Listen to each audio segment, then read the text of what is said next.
शेवटचे 6 चेंडू कोणाच्या हातामध्ये सोपवली जाते जबाबदारी, कोण उचलणार ही जबाबदारी? जर कालच्या सामन्याचा जर विचार केला गेला तर याच मैदानावरती 6 चेंडूमध्ये 10 धावा देखील डिफेंड झालेल्या आहेत. 6 चेंडूवरती 16 धावा देखील बनवल्या गेल्या आहेत.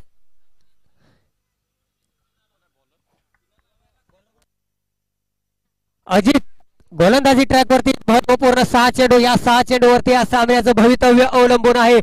कोण जाणार पुढच्या फेरीत तर कोणाला जावं लागेल इथून माघारी. असे हे 6 चेंडू, नशिबाचे 6 चेंडू कोणाच्या फायद्याचे ठरणार, गोलंदाजाच्या की फलंदाजाच्या?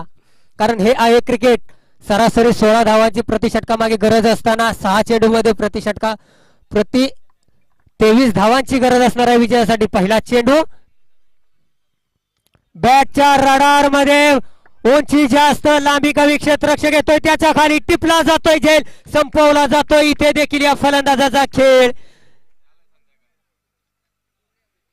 काय गोलंदाजी आहे पहा.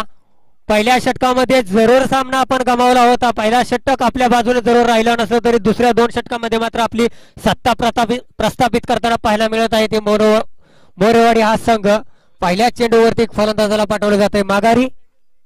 Ajay back to the dugout. आणि कुठेतरी पूर्णपणे या सामन्याचं चित्र विचित्र करून टाकलेलं आहे. काय घडतंय, काय बिघडतंय, पहिल्या चेंडूपासून आपण पाहत आलो होतो. पहिल्या षटकामध्ये जे खंदे झुकले होते त्यावेळी ते आता यावेळी मात्र ताटकाना करून उभे आहेत. 5 चेंडू 23 धावा, 5 मोठे फटके येणार का? यावेळी बैठा फटका गोलंदाजी करून, चेंडू हवेत, क्षेत्ररक्षक त्याच्या खाली, बॅक टू बॅक दुसरा झटका, दुसरा गडी गारद, दुसरा हादरा. तू चल मैं आया अशी परिस्थिती आता पाहायला मिळत आहे मित्रांनो.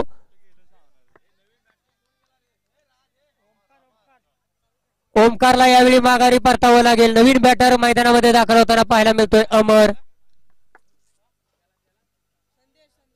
संदेशच्या माध्यमातून टिपला जातोय झेल आणि संपवला जातोय इथे ओमकारचा खेळ. या मॅच मध्ये, या सामन्यामध्ये पूर्णपणे आता वर्चस्व आहे. 4 चेंडू शिल्लक आहेत, 23 धावांची गरज, म्हणजे 4ही चेंडू तुम्हाला सीमारेषेच्या बाहेर पाठवावे लागणार. 23 धावांची आवश्यकता. धावफलकावरती 25 धावा जरूर लगावल्या गेलेत.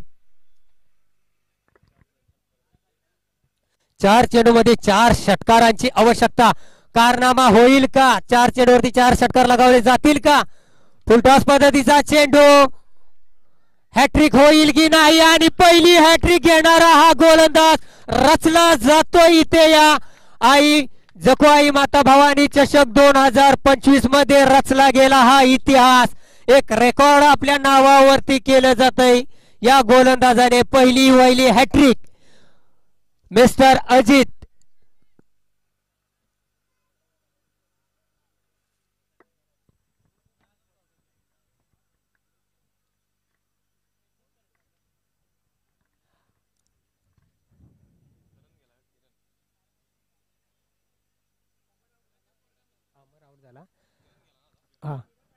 किरण इन ऍक्शन मध्ये पाहायला मिळेल.